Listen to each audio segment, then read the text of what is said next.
Commissioners, are there any business that we need to transact out of our September 22nd meeting? Seeing none, that meeting is now adjourned. Ms. Barker, good morning. Would you like to call the October the 6th meeting of Jefferson County Commission to order? And Ms. Barker will call Commissioner Ammons? Here. Commissioner Knight? Here. Commissioner Scales? Here. Commissioner Tyson? Commissioner Stevens? I'm here. Thank you very much. We have an invitation today from Commission District 2, Reverend Carl Ellis, Senior at the Zion Star. Would you want to introduce yourself? Come on up, Pastor. This is one of our pastors out of Franklin and out of District 2 over in the Titusville area. He's right next to the New Loveland's Village project, also the New Montebella project, which is UAV, University Crossing, which is a apartment complex that's 80% veterans and the rest of them are mixed use. And he's really a community leader. Thank you so much for coming. Thank you. Thank you so much for inviting me. We have taught that we should always pray. So let us go to God and pray. Eternal and ever and all wise God, we just come this day with our hearts filled with love and thanksgiving. Thanking you for allowing us to rise to a day that we've never seen before and one that we will never see again. Keep us now, God, in love and peace. And now, God, as we come to do the business of this great county, we ask, Lord, that it is done with love, with integrity, and that you taught us to think about the least of these. Keep us now, God, in your perfect peace. And we'll be careful to just tell you thank you and praise you always. For it's in the mighty, matchless, and magnificent name of Jesus the Christ we do pray. In Jesus' name, amen. Amen. To the flag of the United States of America and to the republic for which it stands, one nation, under God, indivisible, with liberty and justice for all.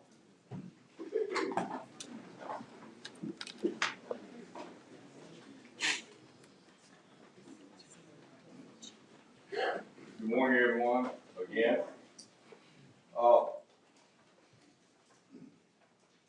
Commissioner, you have before you the minutes from the September 22nd meeting. Are there any additions, corrections, or revisions to those? I'll move to discuss the reading of the minutes and approve as presented. Second. We have a motion and a second. All in favor say aye. Aye. Thank you very much. On the agenda today, there is a proclamation for one of our own. Gentleman's name is John Michael Lee, and he is famous in the Hewitt area. There's all kinds of tales about John Michael, and I'm going to give you one of them. He's the only pitcher to win a critically important conference game, and yet have to run foul poles. You know what foul poles is? You play ball. What he did is that he shut down the opposing team as a first-class primary pitcher, and then you've seen him on football field. That's what he did, and we got caught and got some. But we do have a proclamation for him. John Michael, you here? Come on, son. Where's your dad? Come on. Doesn't be shut down.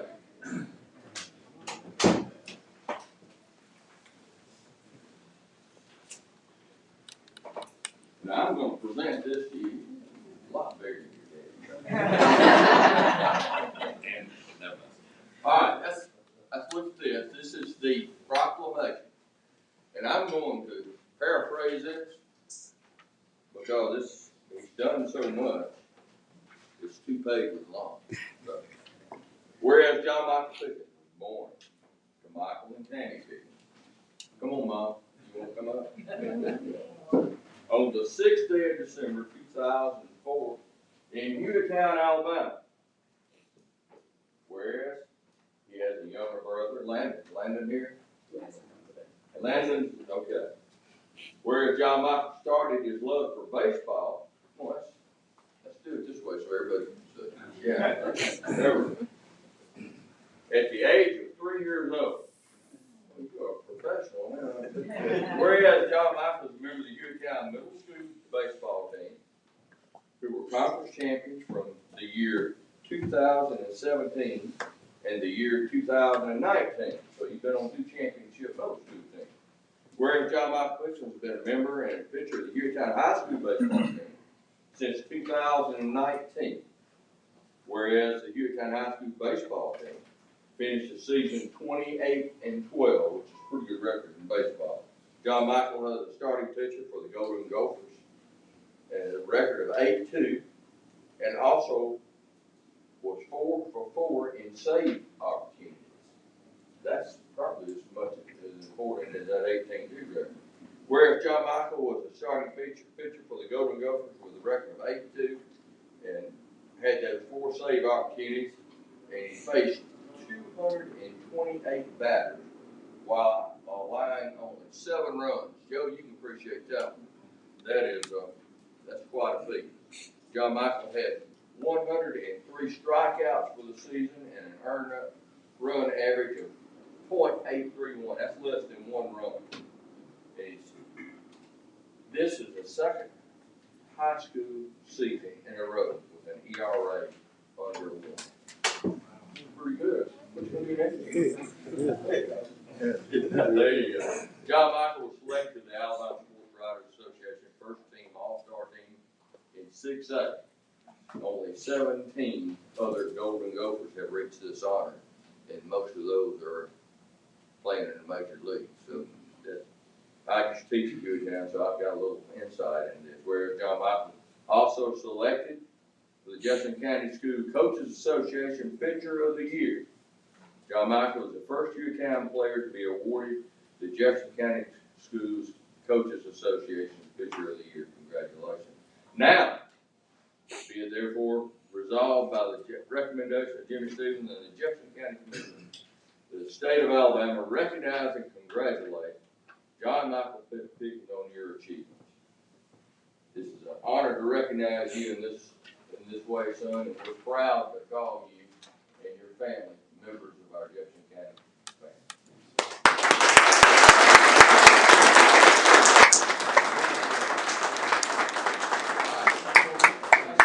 family. You want to bring him up?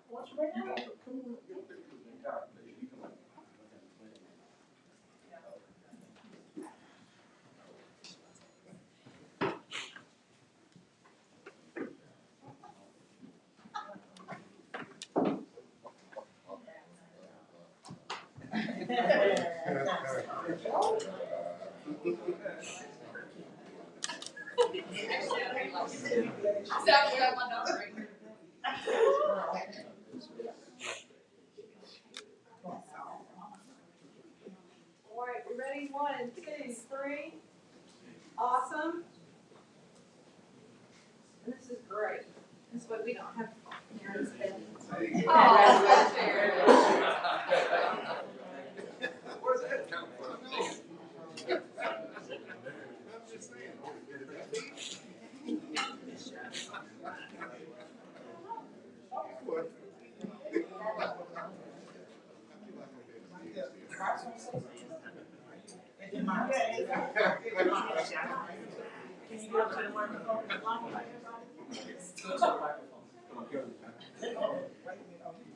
Good, bro. We're going to save your presentation for last. We have a lot of zoning cases going through. And, hold on just 1 second. All right, go ahead, John. So I wanted to say, first of all, good morning. And I'm very, very excited. I had to ask you how old you were, and you had to think about it. So when you're young, it's amazing. You got to think about it. But every time we have a student that comes before this body, I'm always excited because I know the next generation, I call you all the Joshua generation, that you'll be able to see the grasshoppers and everybody else, but you're gonna take it by force, you know? So I just wanna tell you how proud I am. I know your dad and your mom is really excited. She was trying to hold on to that camera. And so when the president told her to come on around, she know what to do. So make sure you get with Helen so you can get those photos. But we're very proud of you. And so keep up the great work that you're doing. I always say to people, they always applaud the winners, but you're a winner because you declare yourself a winner first. So congratulations. We're really excited for you, excited for your family. Hopefully you'll get you a scholarship, right? And you will be in academia first, and then be a sportsman second. But we're gonna ride on the sportsman part of it if we have to. So congratulations. Thank you. I have a couple of questions, sir. Where are you going to college? Shelton. I'm going to Shelton State. Okay. And this evening, if you had to face Aaron Judge, would he get number 63 off of you? Absolutely not.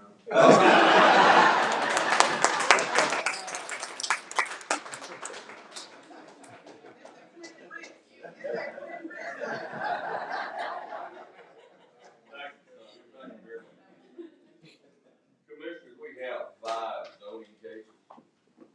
4 show no opposition. Case Z-220042 is the one that is going to require the majority of the time. So I would like to rule that one for last. Okay. And go ahead and with 43, 44, 47, and 50. Is there anyone, just bring it close out here. Is there anyone in the audience who would speak, who would like to speak in opposition to any of those cases? Thank you, Pastor. Okay, I see none, so we're going to go ahead and present all of these cases individually, but I just wanted to make sure that we were doing this the right way. Michael, Z-220043, A and LR properties request a change from a C1 to an A1 to an R5B mobile home park. Yes, sir. Good morning, Commissioners. You'll see here on the aerial and zoning map, there's an existing mobile home park that was established here in the mid-late 1960s prior to the establishment of a specific zoning district for mobile home parks. They attempted to pull out some permits. We've had to put a hold on that because what they're doing is replacing mobile homes that were there, which jeopardizes the non-conforming status. So this is just to bring the property into compliance. They have received some variances to bless certain non-conforming things around them. We've had a BZA hearing, we had a planning and zoning hearing, and there have been no opposition to show even till today.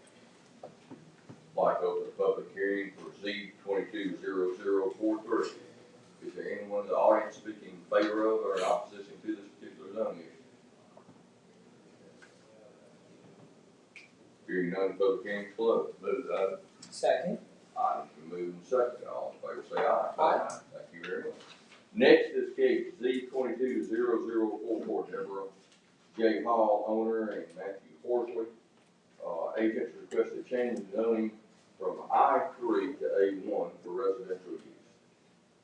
Yes, sir. We've seen several cases like this in this particular area in North Jefferson County. We have a lot of property, old legacy industrial property that's turning over into large residential properties. This is just a request to change the zoning so that they can build a house on this residence, or a house on this property. I would like to open a public hearing on Z-220044. Is there anyone in the audience speaking in favor of or in opposition to this particular?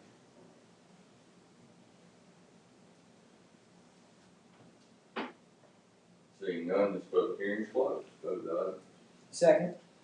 Moved and seconded. All in favor say aye. Aye. Next is case Z-220047, UAS Holdings LLC, owner William Robert Thomas is the agent. Request a change in zoning from A1 to C1 for a computer training center for veterans, seniors, and others. Yes, sir. This is a residence that's being converted, or is planned to be converted. It's at the corner of Old Spring Road and Mildred and Drive in the Chalkville area. This stretch of Old Springle Road is made up primarily of businesses, some of which are former residences that have been converted into businesses. Both the cities of Centerpoint and the city of Clay have holdings within this area. The adjacent properties across the street and to the south in Centerpoint, there's owned institutional property on the opposite side of Notre Dame Drive in Clay is zoned commercial. Because there is such a strong commercial presence on the corridor, as well as some municipal zoning in the area, the land use plan will support and does support the change of zoning for this particular site. There was one condition that was recommended by the Planning and Zoning Commission, that the final site and elevation plans are subject to their approval, which is typical of commercial and institutional developments as a recent. Like over a public hearing, case Z-22-0050. Is there anyone in the audience speaking in favor of or in opposition to this particular zoning? Point of order, I think we're at 47. 47, that's a start. Thank you, Joe. See, 0047. Seeing and hearing none, public hearing is what? Second. Move second, all in favor say aye. Now let's get to the horses. Z-22-0050, this is, request a change of zoning to A1 for residential use to include a farm. Current zoning is R1 single family. Yes, sir. At the end of last year, we rezoned the 40-acre tract that's immediately to the west, or if you're looking at it to the left, you'll see on the zoning map that portion is already zoned A1. And it was rezoned with conditions that a 100-foot buffer be established along the residential subdivision, as well as restricting mobile homes except for temporary emergency relief purposes. In that case, and there was some confusion between the applicants and staff as far as in regards to the extent of what was to be rezoned, and this piece was inadvertently left off. All of this is included with that 40-acre tract in one large residential lot. I know it was a question Tuesday at committee hearing, and I got an email response from the applicant stating the exact use of the property, what he plans on doing. He said, let's see, he wants to build his forever home, and he's okay with the 2 covenant restrictions, and he would adhere to those. He has no plans to put livestock on the property each time, but he does plan on using this for hay farming, which would technically require A1 zoning. Again, the Planning and Zoning Commission recommended the same covenants as the previous case. There was some opposition at the Planning and Zoning Commission hearing who had some concerns about the introduction of agricultural use onto the property itself. And this rezoning does comply with policies of the land use plan. That other 40 acres is A1. Correct. And I will note too that there's a large portion of that property, and you can see it on the, faintly, on the map, the sort of turquoise green shade, that's floodplain. So that 40-acre tract has a lot of floodplain on it, which again, grazing agricultural uses are sort of ideal for those floodplain properties. This time I'd like to open a public hearing on case Z-22-0050. Anyone in the audience speak on this? Yes, ma'am? I'm speaking for. You're for? Yes. Okay. Is there anyone in the audience speaking against this? And preferably we need to state your name and address for the record. Chelsea Gilbert, 8208 Country Meadows Drive, Dora, Alabama. Thank you very much. Okay, public hearing is now open. Is there any other comment? Seeing none, public hearing is closed. Item's been moved and seconded. All in favor say aye. Thank you very much. Now, let's go back to case Z-22-0042, Spencer Preserve LLC, Zach Parish applicant. Request a change in zoning to RG, single family zone to allow 5 proposed lots. The current zoning of this property is A1. Go ahead, Mike. Right. Yes, sir. This property is located at the corner of South Stage Road and Sterling Lakes Drive, which Sterling Lakes Drive serves as the access to a subdivision in the rear, which has been annexed into the city of Helena but it still remains in Jefferson County. The applicant proposes 5 lots that are clustered along Shades Crest Road. The point of the clustering, the houses along the top of Shades Crest Road there is to get a view of the mountains and below to the south. And that's the way that the applicant plans on marketing the housing construction. There were some renderings that are included as far as the housing stock that's planned on being used. At the current density, the proposed development does comply with policies of the land use plan. And so the Planning and Zoning Commission did recommend approval with conditions that the development of the property be in substantial conformance to the site plan presented at their hearing and consisting of a maximum of 5 lots being accessed by a single shared driveway subject to the approval of the Department of Roads and Transportation. Brief comment on that one. Roads and Transportation wants to limit the number of curb cuts along specifically South Shades Crest Road due to traffic, due to traffic conflicts, as well as there's curb and line of sight issues on South Shades Road in this area. So more than likely they will be requiring an access along Sterling Lake Drive.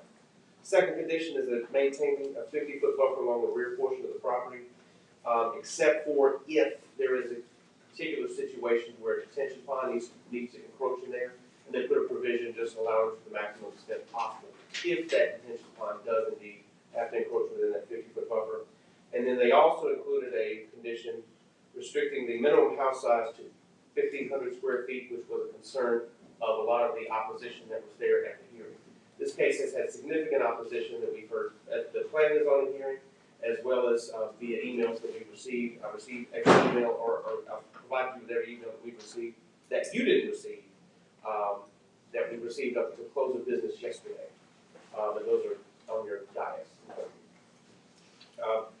Just a brief history on the site itself. Back in early part of this year, the applicant in this case requested to rezone this property to R4 for condominium development, which again generated a lot of opposition. And in fact, that case was withdrawn by the applicant prior to any sort of action taken by the Planning and Zoning Commission. The property was then proposed to be annexed into Helena, again with the R4 zoning or a similar zoning designation for condominium development, which again, there was a lot of opposition from what I understand at the Helena Planning and Zoning Commission meeting as well. So all this has been sort of in recent history, and again, I think that helped fuel a lot of the fire of the opposition as well. And so again, as proposed, as conditioned, this rezoning does comply with policies of the land use plan in the area. And again, the only comment that we can make from staff is that the configuration of the lots, despite the number and density and all that being with this configuration, is somewhat out of character with the adjacent development, as well as the subdivisions in the area. So anyway, that's that. How wide are these lots? 50 feet. It's with the exception of lot number 5, which looks like it's 9 feet.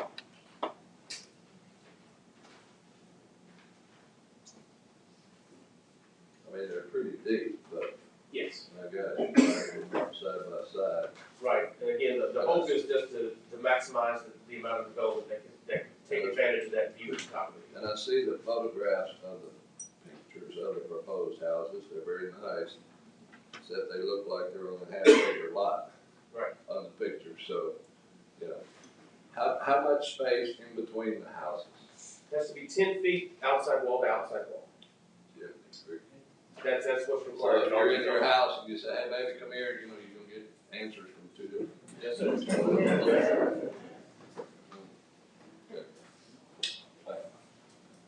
Like to open a public hearing for case Z 220042. One, is there anyone in this audience in favor of this particular issue? I don't know if you're asking me to speak or not. I'm Joey Miller, MTTR Engineers. Joy, I don't know that you, I'm representing Zach Harris. I'm a civil engineer and land surveyor for the project. but I appreciate you coming today. Why did you not sign in to speak? I didn't know I was supposed to say. Okay. State your name. Yes, sir. And your address and your intention, whether you're for or against. Excuse me. Joey Miller, MTTR Engineers, 3 River Chase Ridge, Hoover 35204. Like I said, I'm a civil engineer and land surveyor for the case, and I'll be glad to answer any questions y'all might have as far as engineering or use.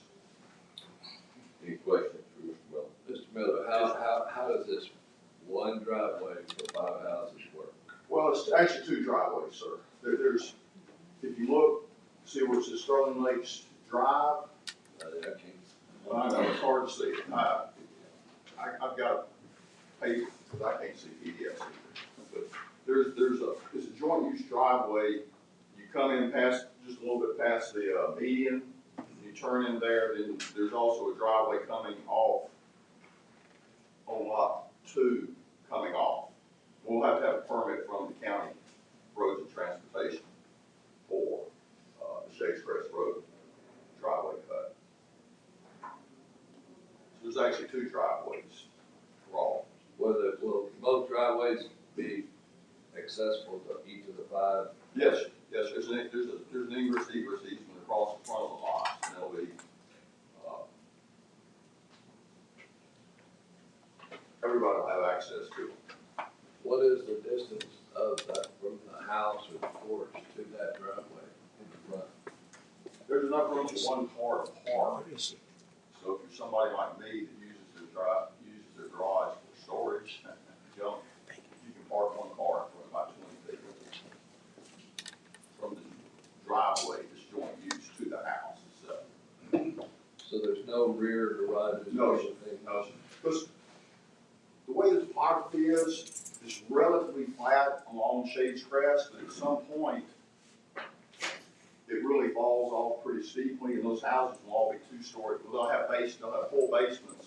They might be 3 stories if they have a second floor, but they'll have a full story. I mean, it's falling probably 15 feet across the house from the front to the back. So they won't be slab on grade houses. They'll match the topography of the land. Now, are we gonna 4-lane, South Shades Crest at some point in time in March? Not this section, this is back towards Morgan Road. And we are also having to give up some right of way to roads and transportation for this, because it's only a 40-foot right of way down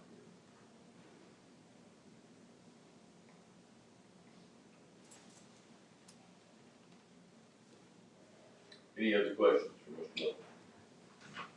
Thank you, Mr. Miller.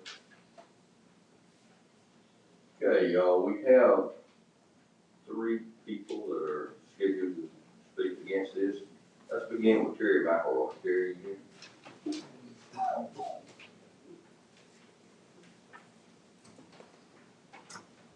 First of all, I'd like to thank the commission for your time today to listen to our opposition to this development. As you know, Sterling Lakes, the development is mostly, or it is all single-family homes, and approximately 3,000 square feet each on much larger lots than these, where these would be, I think you said 10 feet apart.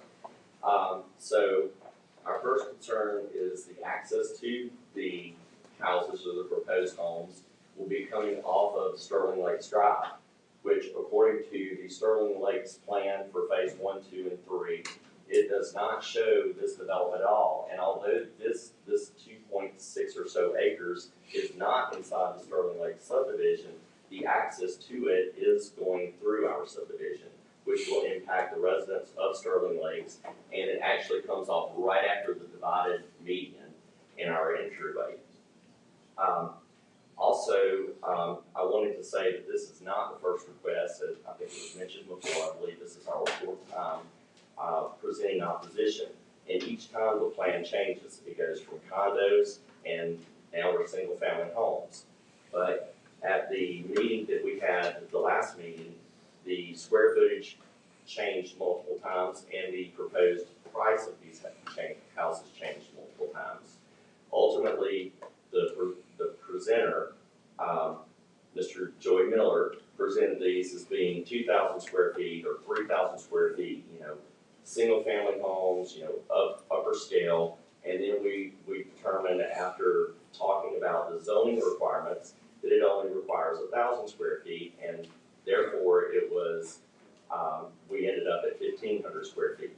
These houses are approximately half the size of the ones in our neighborhood. We do have subdivision documents and an HOA registered in Jefferson County and Shelby County, and each of the property owners that purchased in this subdivision had an expectation of our values remaining where they are, for light homes being built in the area. Also, I want to state that the proposals have been presented under multiple different names, and we feel like that is because, for whatever reason, we were trying to slide under the radar on this change. But my concern is what precedent does it set for this development for these 5 homes? Because Mr. Parrish owns much more land than this 2.6 acres. He owns tracts of lands that are included in phase 2 and 3 of Sterling Lakes, and possibly land adjacent to Sterling Lakes. So my main concern is if we start to build these smaller houses 10 feet apart at the entryway to our subdivision, what does that mean for the other large tracts of land that Mr. Parrish owns and may want to develop in the future? Thank you for your time. Thank you. Sure. Mr. Allen. I'm sorry, could you come back up? I just have some questions that you may be able to answer, and if anybody else feels the same way, I think it's pertinent. Looking on Google Earth, seeing is the, when you come in the median is that your clubhouse for the subdivision? Mr. Parrish bought the clubhouse, I believe out of bankruptcy or from it was bank owned at the time.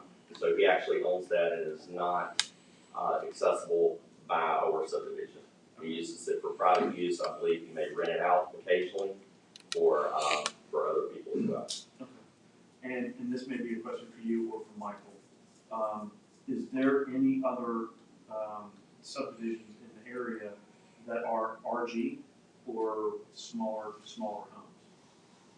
Not in the immediate vicinity that I can recall. So the adjacent zoning from Helena, That adjacent zoning, that subdivision was actually developed in the unincorporated county, or began in the unincorporated county, was annexed into Helena. okay. But when it was in the unincorporated county, it was on R1. Thank you, I appreciate it. Thank you, Mr. McElroy. Next up is Anita Fullerton. Anita, would you like to speak? I don't have much to say, just. Please come up to the microphone. Good morning, if you'll state your name and your address, please. Okay, Anita Fullerton, 7836 Saddlewood Drive, the Walker. I'm concerned about traffic and the value of our homes going down. And, yeah, that's mostly it. That's fine. Okay, Thank you. Is the buses right up in there? Yes.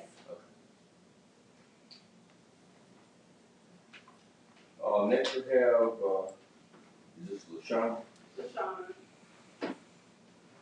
Well, please come up. Good morning. Good morning. I'm Lashunda Wallace, 8565 Shady Trail, and I'm a new resident of Timberlake, and I absolutely love my division and the people there. My concern is my children and the capacity of the schools. When we have these babies that do, if this does fall through, where are we gonna go for the schools? Because our schools are already overcrowded. So that's one of my concerns, as well as, I'm a little nervous, so excuse me. Another concern that I have is the value of our home. You know, my husband works hard for my family, so to see something that we have put so much energy in, to have a culture, a community that wouldn't put that same effort in is a little heartbreaking. So that would be my concern. Thank you. Don't be nervous. You know, well, is there anyone else that's speaking? Yes. I did not sign in, sir. Did not. Please come up, state your name and address, please. My name is Stephen Shanks. I live at 504 Sterling Lakes Way in Glean, Alabama, 35022. I am speaking against the proposal. Lot 47 there is my home. I was the first owner in Sterling Lakes in 06, I believe that was. I think one of the main concerns here is that one of our concerns is the access. I'm seeing this map for the first time with the access to these 5 lots through our entranceway and he spoke of a second entrance out onto Shades Crest, which, if I heard people right here in this meeting, it seems to be, that could be problematic. Our homeowners agreement, our homeowners association and its covenants, I think that would be, that access through our entranceway would be in violation of that agreement. We have secured a lawyer who's addressing the situation, but I think that wouldn't fly. There is a general matter of trust about Mr. Parrish. He did buy out, after the original developers of the subdivision went bankrupt, he bought out the clubhouse and a few lots. He has developed a few houses, approximately the same size as our original houses in that development. But there's many lots in phase one that are still not developed, so it really hasn't been finished. And now we've moved into the smaller, well, originally condominiums. I attended the zoning meeting here, in which, as the gentleman said, his request was withdrawn before they could make a decision. But their recommendation at that meeting was not to allow those condominiums. He withdrew it, went to Helena, tried to get them to annex and approve. Helena disapproved that. And now we're back again looking at 5 lots with plans that seem to be, if I heard Mr. Miller right, might be 3 stories, maybe be this, might have a detention pond, which maybe we have enough room for. I mean, the plans don't seem very firm. And I am very concerned that what are the plans and how are they going to look once he gets an approval to start building in there. I'm not sure what a detention pond is, but it sounds like a mosquito breeding pond to me. It's right behind my house.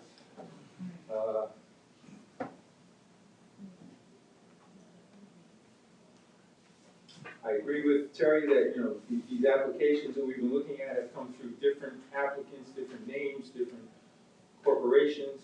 The homeowners who live in the development now, in the homes that Zach built, have problems.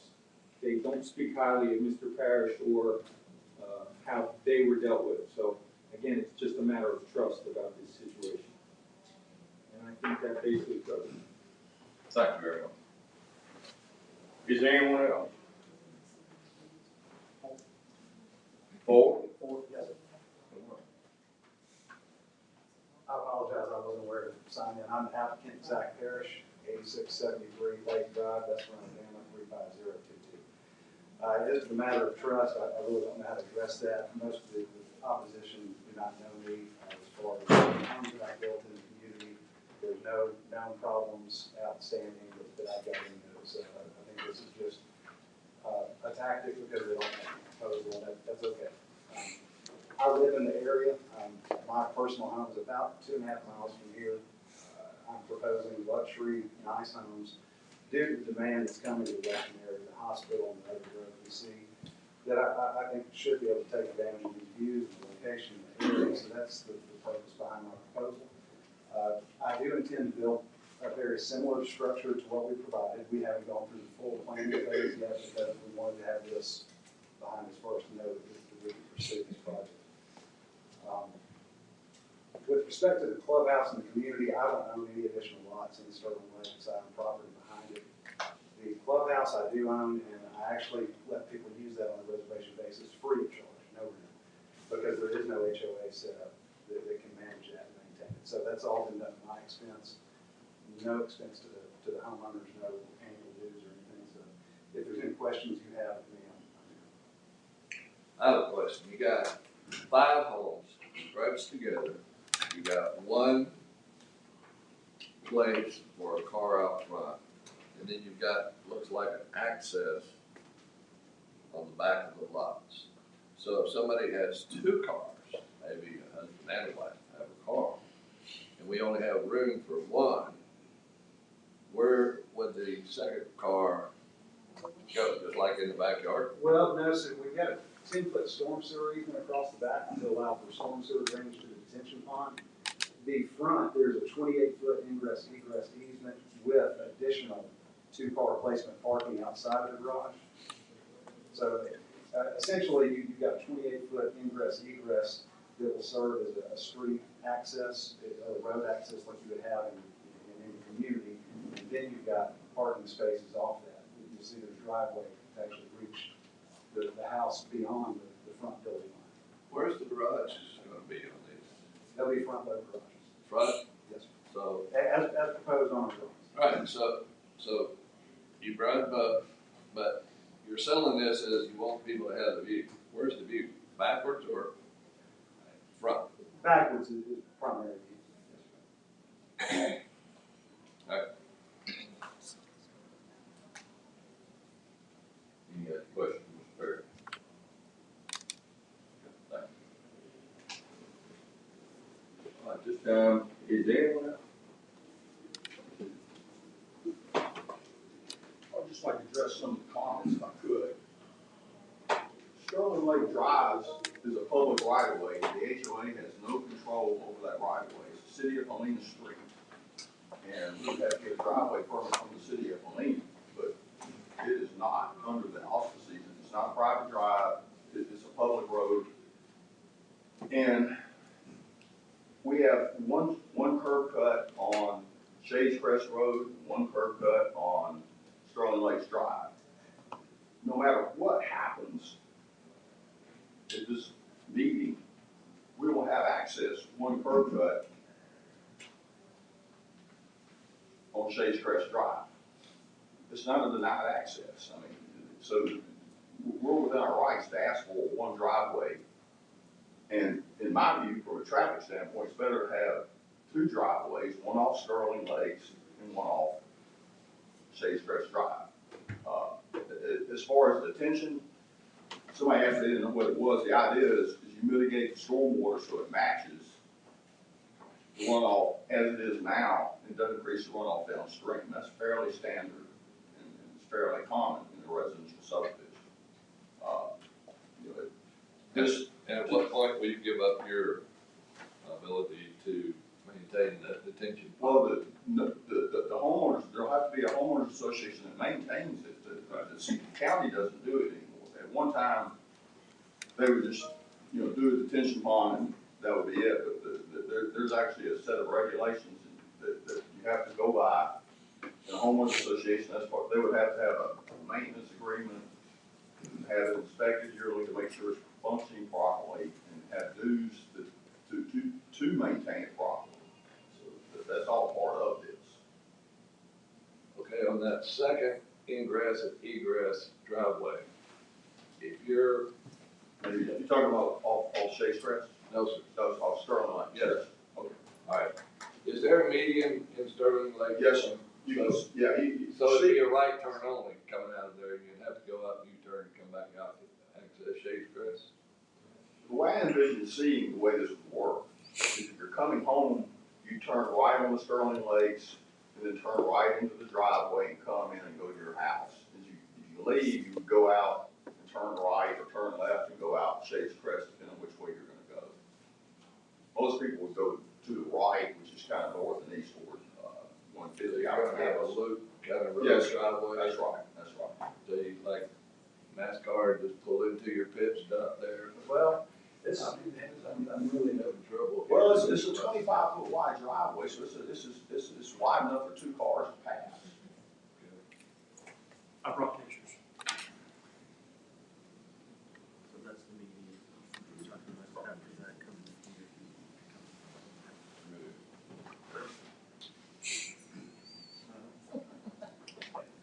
He just showed me pictures from trees. That's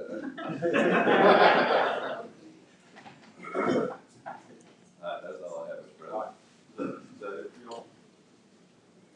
That's it. Thank you.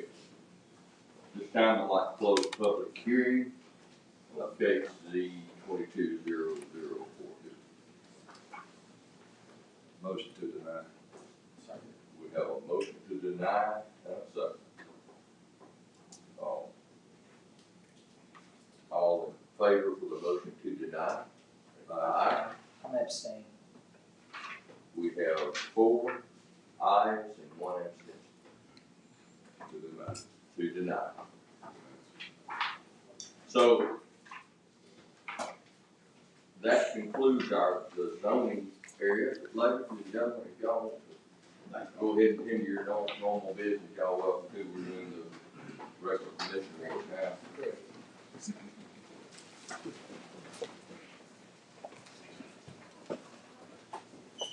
Commissioners, you have before you 30 resolutions that were properly vetted in our committee meeting on Tuesday.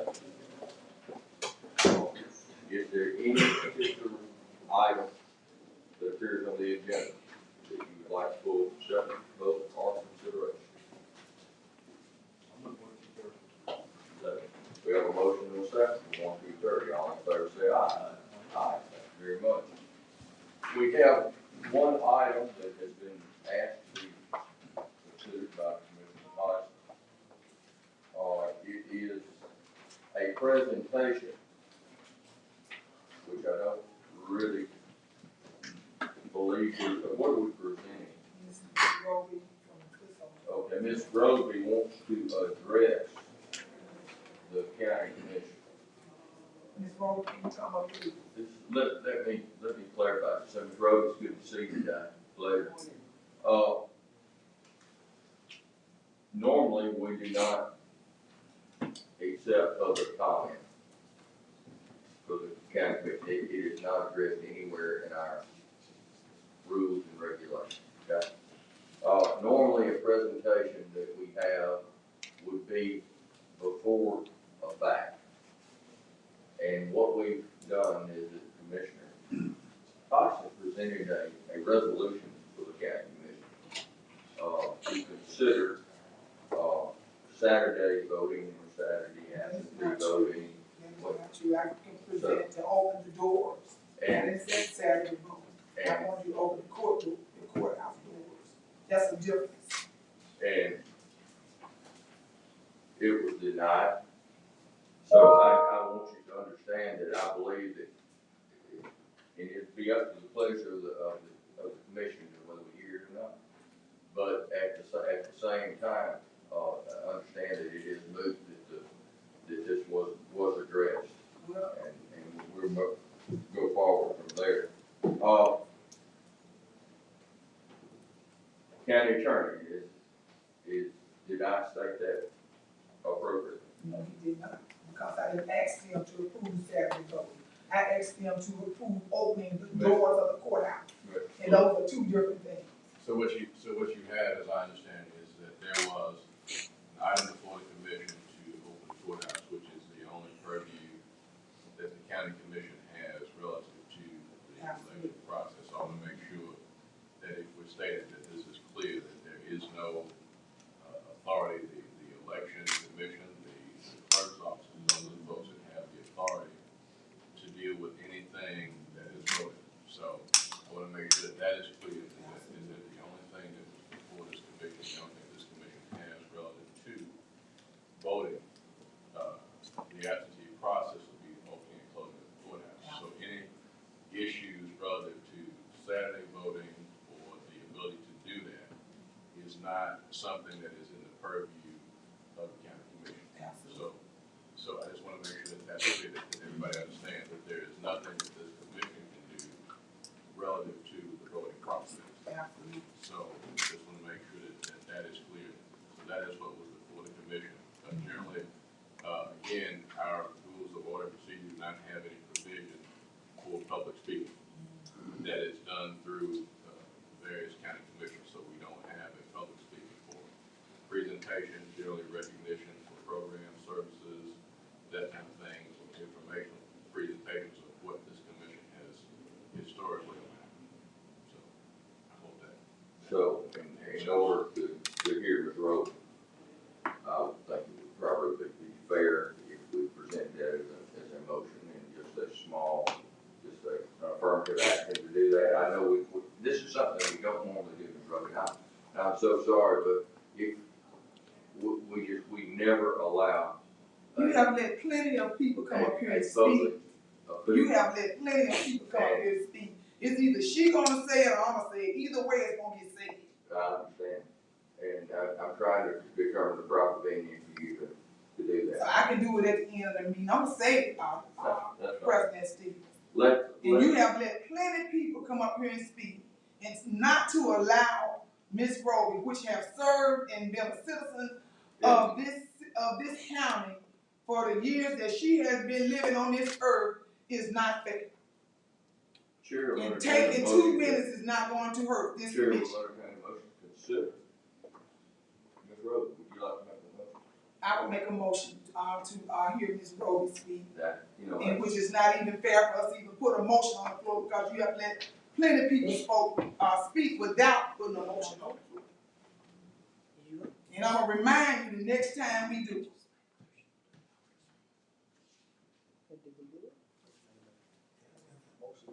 I need a second. Second. Is this a motion for a presentation or a motion to speak? yeah, that's what I'm having. A presentation. A 2-minute presentation. And we do it all the time. Motion to speak is not appropriate. I want her to do a presentation. We don't have public speaking. She's doing a presentation. So you have a motion for a presentation. Yes. It has to be in the spirit of a presentation. Yes, that's exactly what it is. Not speaking. It's a presentation. I got the paperwork. And the presentation would be to present.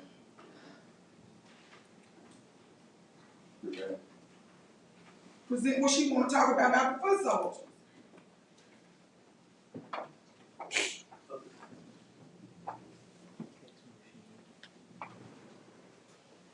No. She's gone now. This is highly, highly unusual. For us to do a presentation. For us to do something For us to do a presentation, when you just got to doing one. I did do one. Yes, and people add on to do presentations every meeting on Thursdays. So this is uncommon. When I can go back in the record, Millie can go back and read off the minutes where we have done it this year at least 10 to 15 times. But this time is a problem. I'm not trying to make a big ordeal out of this. You making one out of it. Let the lady speak. She can get her stuff and go on about her business. Ms. Rhodes? Yes. If, present this, please, and in the manner of a presentation, because we do not want to set a precedent that we are allowing individuals to come address the commission. Okay? This is a presentation. And please come down.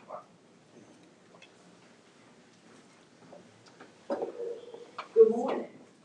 Good morning. I just Point of want order. to, We have a motion and a second. We need a vote.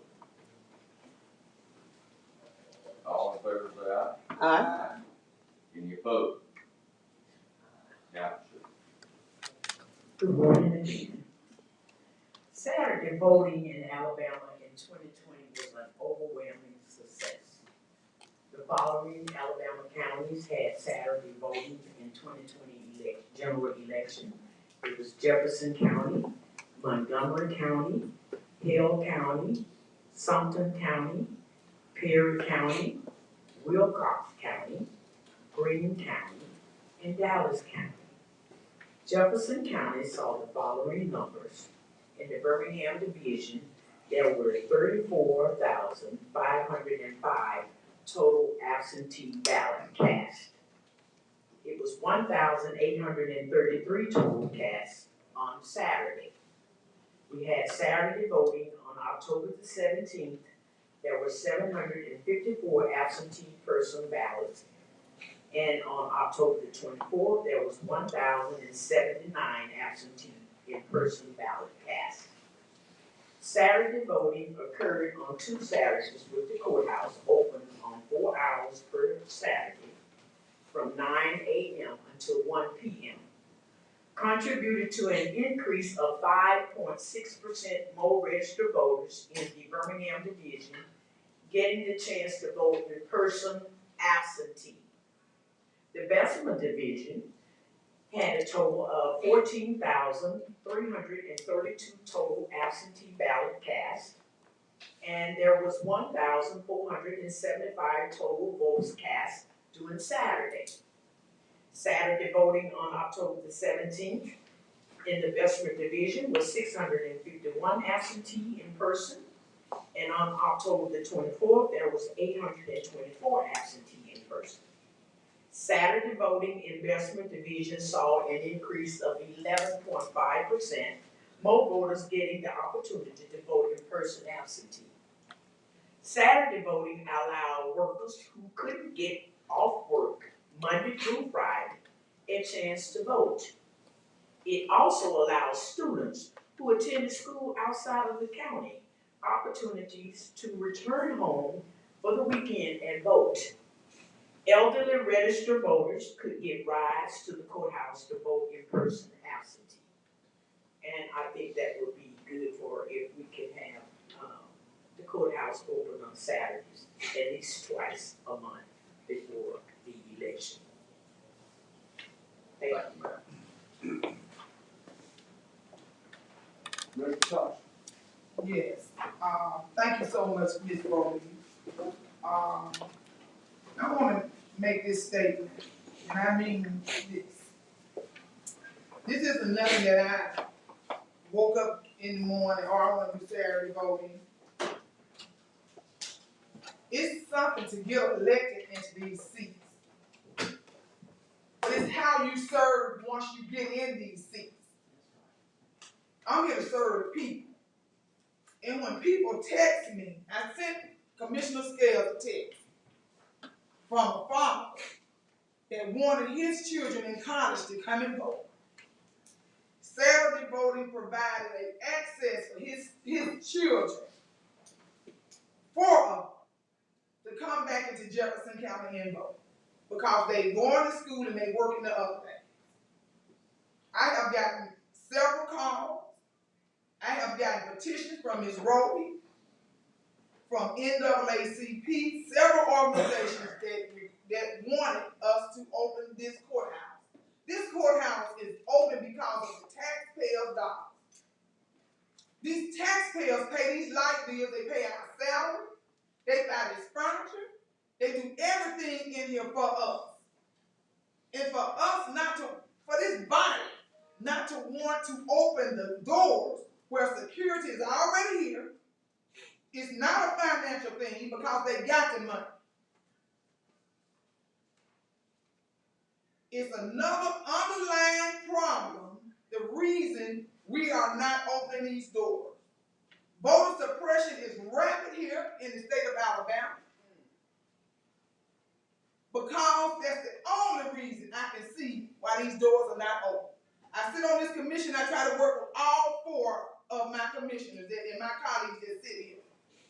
But I'm not going to sit up here and act like I don't have a problem with you turning a key, opening the door, and letting the clerk set up her employees up here for the taxpayers that pay for this bill to come in and vote.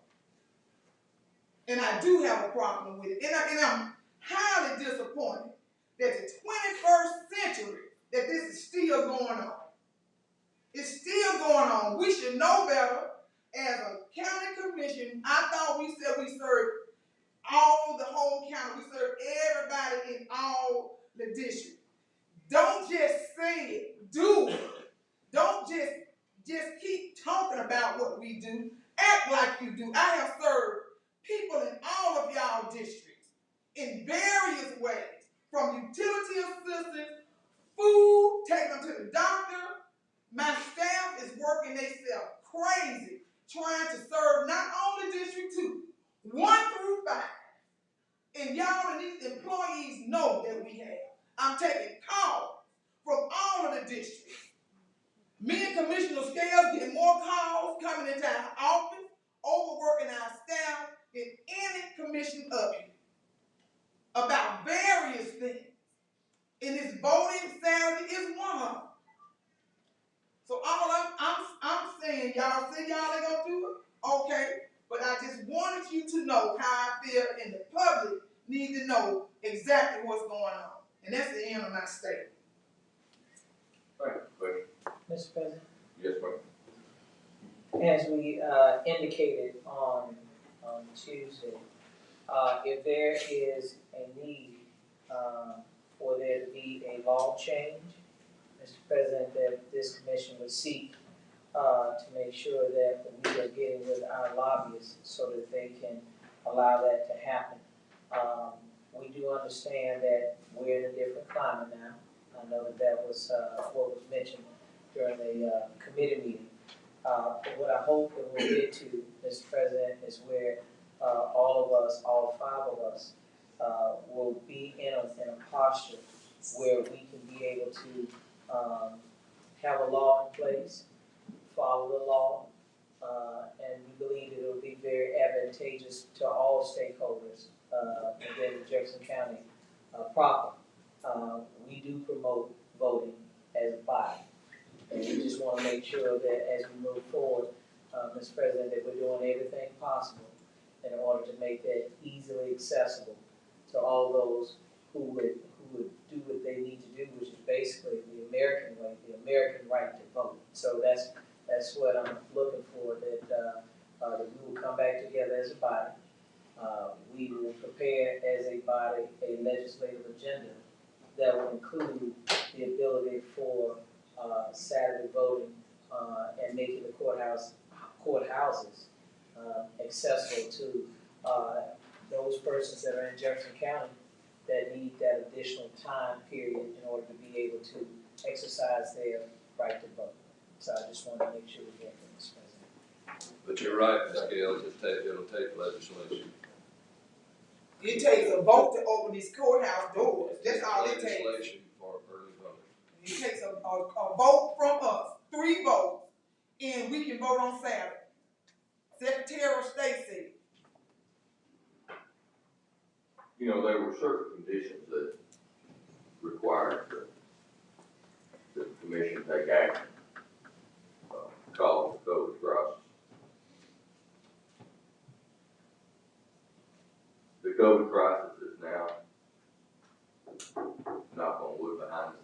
No, it's not. The serious illnesses are behind us. Say that to the families that died yesterday from COVID. Tell the people who died yesterday from COVID that it's over with. Tell to my neighbor, mama that died last night that it's over. Said that we should try to get back to normal. That COVID is over. The special circumstances that existed in the height of the pandemic required altering the normal practice of what we do. And we did. We accommodated all citizens of Jefferson County so they would be able to vote. We utilize that, and now let's get back to a sense of normalcy. The same conditions that exist today that existed in every election prior to COVID. Everyone in Jefferson County has the same access to voting. Everyone in Jefferson County, regardless of race, creed, background, they can all go and vote. And those of you who are attending college out and want to vote, utilize your mail-in ballots. They're there. They're the ability to use. Saturday voting is going to require legislative action. And it will require something that this commission cannot do. Saturday voting is not absentee voting. That is not what I'm asking you to do. I asked you to open the courthouse. I'm not asking you to do Saturday voting. You can put all these words the way you want to do it, President Stephen. We asked you to open the courthouse doors. No one asked you to vote for Saturday, so you can do that for the media and try to switch the thing around. You wrong, and you know you are. Stop playing games with these citizens. Did nobody ask you to do Saturday vote? We asked you to open the courthouse doors. We can't tell nobody to do Saturday vote, but you can vote and tell them that the security guard to open the courthouse doors, and that's what we asked. So all this rigmarole you talking about, COVID and all that, and fair access, we ain't never had fair access to vote. Not ever. So I don't want to hear it. You would think it's fair because you can go vote everywhere in the polling boxes or walking distance from your house. So don't get me started talking about that.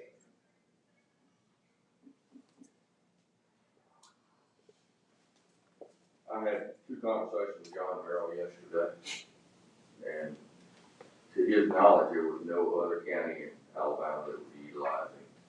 We ain't got nothing to do with those counties. He gave us permission. I talked with Judge Jim National. He said there was the head place, but he said there was no need for it. All of this was done, and this particular issue was properly vetted in committee and was failed to reach the agenda. This becomes a point of contention for not just the county commission, but for the community. And fully understand that. Is anyone else who'd like to speak to any other Commissioner Knight? At least our two ladies that spoke. No, I was gonna talk about something else, but all right, let's talk about something else. I got a town hall meeting. I have a town hall meeting on October 17th at 6 p.m. at Shady Grove Baptist Church, 2600 Fairfax Avenue, Dustin, Alabama. We will be talking about the roads, transportation, and environmental services. Okay, that's what we do. Let's get out there and get that done. I just want to say there was a good article in the Birmingham Times about the 50 years of Cooper Green. Birmingham Times did a good job of doing the scenario and tracking the timetable and where it's going. I think it's going to be a very, very nice building as we get it up. Mr. President, also, we need to make sure that citizens are aware about the next meeting, where it's gonna be. Our next meeting will be in Dustin, at the courthouse down there. We will be in Judge Hoppy's courtroom because the absentee voting is being done in our normal ceremonial courtroom. So we will have our committee meeting here and in our committee room. But the second meeting in October will be done in the city of Dustin. That being said, let's go ahead and adjourn this meeting today. Thank you.